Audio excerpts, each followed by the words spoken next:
अलसुबह फजर की अजान के साथ ही अलका जाग उठती थी और उसकी रोजाना की दिनचर्या भी शुरू हो जाती थी। लेकिन आज अजान की आवाज़ के बाद भी वह बिस्तर से नहीं उठी। नींद तो खुल गई थी, परंतु बिस्तर से उठने की हिम्मत नहीं हुई। थोड़ी देर लेटी लेटी सीलिंग को निहारती रही। फिर जब बेचैनी होने लगी तो बेमन से बिस्तर से उठ गई। स्टोव पर चाय का पानी रखने के बाद बोझिल कदमों से अखबार लेने के लिए मेन गेट की तरफ चल दी। फर्श पर पड़ा अखबार उठाते ही वह चौंक गई।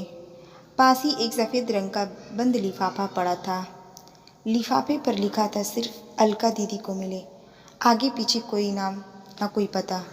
डाकघर की सील भी नहीं थी। इतना तो तय कि कोई व्यक्ति यहाँ खुद यह लिफाफा डालकर गया है, लेकिन कौन और क्यों, इसी उधेड़-बुन में जिज्ञासा हुई और तुरंत लिफाफा खोलकर देखा तो एक चिट्ठी रखी मिली। चिट्ठी हाथ में लेकर कुछ पल सोचती हुई रही। पढ़ूं या फेंक दूं? न जाने किसने लिखी है और इस तरह रहस्यमयी तरीके से चिट्ठी भेजने का क्या मतलब। बिना पढ़े फेंक दी तो हजारों सवाल जेहन में कोलाहल मचाते रहे। एक झटके से उसने चिट्ठी खोलकर पढ़ना शुरू कर दी। प्यारी दीदी नमस्कार। मैं ही वो बदनसीब चोर हूँ जिसने 3 दिन पहले आपके घर में सेंध मारी कर लाखों रुपए की नकदी और सोने चांदी के आभूषणों पर हाथ साफ किया। अलका को काटो तो खून नहीं। पहली लाइन पढ़ती ही अलका का चेहरा गुस्से से तमतमा गया। पिछले 3 दिनों के दौरान हुआ घटनाक्रम तेजी से आंखों के सामने घूमने लगा। मैं जानता हूँ मेरा यह इकबाल ए जुर्म आपके गुस्से को 7वें आसमान पर ले जाएगा और थोड़ी हैरानी भी होगी। एक चोर आपको चिट्ठी लिखने की हिम्मत कर रहा है। आपका गुस्सा होना बेहद लाजमी भी है। आपके जीवन भर की जमा पूंजी चुरा कर मैंने आपके और आपके परिवार के हर सदस्यों का सपनों का हरण किया है। कल यानी घटना के अगले दिन आपके घर में हुई चोरी की खबर अखबार में पढ़ी तो बड़ी शर्मिंदगी महसूस हुई और अफसोस भी बहुत हुआ। मेरी इस करतूत से आपकी शादी निरस्त हो गई जो अगले महीने होना तय थी। ऐसा लगा मानो जिस बहन की शादी का सपना मैं वर्षों से देख रहा था, आज उसी बहन का नया संसार बसने से पहले खुद ही अपने हाथों से उजाड़ दिया। जी हाँ, अलका दीदी मेरी एक बड़ी बहन है दिशा। परिवार में हम 3 लोग हैं, माँ, दिशा और मैं। अपना दुखड़ा सुनाने से पहले मैं कुछ कह देना चाहता हूँ। दरअसल मैं वैसा चोर नहीं हूँ जैसा आप अपने सोचा था। अपने ऐशो आराम या मेहनत से बचने के लिए मैंने ऐसा शर्मनाक और गैरकानूनी कृत्य नहीं किया है। हाँ दीदी, मैं स्नातक हूँ और फिलहाल बेरोजगार हूँ।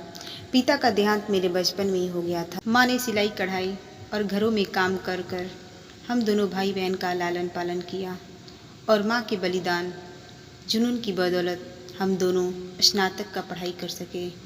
फिलहाल किसी छोटी मोटी नौकरी की तलाश में हैं, लेकिन काफ़ी चप्पलें घिसने के बाद भी नौकरी से महरूम है। बड़ी बहन की उम्र शादी के लायक हो चुकी है। उसकी आंखों में शादी को लेकर सजने वाले सपने मुझे साफ नजर आते हैं, लेकिन घर की आर्थिक स्थिति के चलते वो खामोशी धारण किए हुए हैं। मैंने और माँ ने बहुत प्रयास किए कि किसी तरह यहाँ वहाँ से पैसा उधार लेकर दिशा की शादी करा दे, लेकिन हर जगह दहेज और शादी का कार्यक्रम के अच्छे इंतजाम की डिमांड हमें मजबूर करती रही। और फिर हम जैसों की मदद भी करता कौन। बेटी की शादी न होने से माँ भी दुखी रहने लगी। माँ का दुख और बहन की घुटन हमसे बर्दाश्त नहीं हुई, जिससे जद्दोजहद अपसोपेश के चलते मैंने चोरी जैसे घृणित अपराध को अंजाम देने का दुस्साहस कर डाला। करीब 10 दिन अलग अलग घरों की रेकी करने के बाद आपके सोने घर में चोरी करने का मौका मिला और आपके घर में लाखों का सामान चुरा लाया। मैं खुश था कि अब धूमधाम से दिशा का विवाह कर सकूंगा, उसके सपने पूरे हो जाएंगे। साफ है कि चोरी की बात मैंने न माँ को बताई और न बहन को जिक्र किया। हाँ, इतना भर जरूर कह दिया था कि अब घबराने की ज़रूरत नहीं है। अच्छा लड़का देखना शुरू कर दो। शादी के लिए रुपए और आभूषण का इंतजाम मैं किसी तरह कर दूंगा। माँ और बहन दोनों ही बहुत खुश हुए। इतनी खुश हुई कि उन्होंने ये भी नहीं पूछा कि बेटा इतने पैसों का इंतजाम कहाँ से और कैसे करेगा। शादी की बात सुनकर दिशा का चेहरा शर्म और खुशी से दमक उठा था। उसकी खुशी देखकर मैं गदगद हो गया। पहली बार एहसास हुआ कि अपनी जिम्मेदारी और कर्तव्य का निर्वहन करना कितना सुखद और मन को आनंदित करने वाला होता है। बहन की शादी कर हम दोनों माँ बेटे मानो चारों धाम के तीर्थ कर लेंगे। लेकिन क्या एक बहन की ज़िंदगी उजाड़ कर दूसरी बहन की खुशियाँ खरीदी जा सकती हैं? आपकी आंखों से बहते आंसुओं से मेरी बहन के जीवन में कभी खुशियों की बारिश नहीं हो सकती। दीदी, मनुष्य को कितना भी निर्दयी होना चाहिए कि वो अपनी खुशियों के लिए दूसरों का घर संसार उजाड़ दे। दिशा का भाग्य में यदि शादी की खुशियाँ लिखी होगी तो वह हर हाल में उसे मिलकर रहेगी। बड़े बूढ़े कहते हैं भी कि भगवान ने सबकी जोड़ियाँ बनाकर ही नीचे भेजा है। मैंने सोच लिया था कि आपके सारे रुपए एक एक आभूषण आपको लौटा दूंगा। कल दिन भर चिंतन मनन करने के बाद मैंने सामान लौटाने का तरीका अपनाया ताकि आपसे क्षमा याचना भी कर सकूं। हो सके तो मुझे माफ़ कर देना दीदी। मैंने आपका सारा सामान एक थैले में रखकर आपके घर के मेन गेट से टिका कर रख दिया है। जब तक आप सामान नहीं उठाएंगी मेरी नज़र उस पर जमी रहेगी ताकि कोई और सामान चुरा ना ले। एक साथ कई तरह के भाव अलका के चेहरे पे आकर धमा चौकड़ी करने लगे। चिट्ठी हाथ में दबाए हुए वो बहुत तेजी से दरवाजे की ओर दौड़ी। एक झटके से दरवाज़ा खोला, थैला वहाँ रखा था। जल्दी से थैला उठाकर वो अंदर ले आई। एकदम से बिस्तर पर पलट दिया।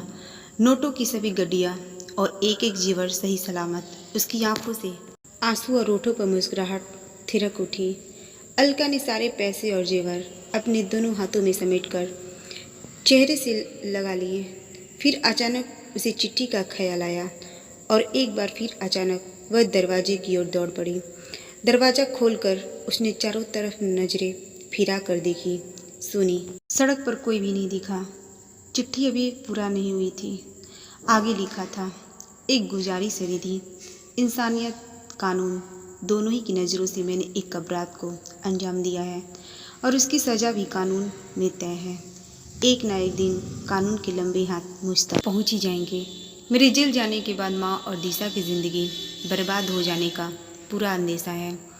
अतः मैं चाहता हूँ कि पुलिस में दर्ज चोरी का मुकदमा आप वापस ले लें ताकि मैं पूरी तरह से बेफिक्र होकर अपनी माँ और बहन की सेवा कर सकूँ, उनका सहारा बन सकूँ। नमस्कार। अलका ने फौरन अपनी माँ और अन्य परिजनों को जगाकर सारा किस्सा सुनाया। उनके सामने जेवर और रुपए रख दिए। माँ का तो खुशी के मारे रो रो कर बुरा हाल हो गया। सभी लोगों ने भगवान का लाख लाख शुक्र अदा किया और ईमानदार चोर की इंसानियत पर अलका ने मशरूका वापस मिलने की जानकारी पुलिस को देकर अपनी FIR की वापस ले ली। अगर आपको ये कहानी अच्छी लगी हो तो लाइक और सब्सक्राइब करना ना भूलें। धन्यवाद।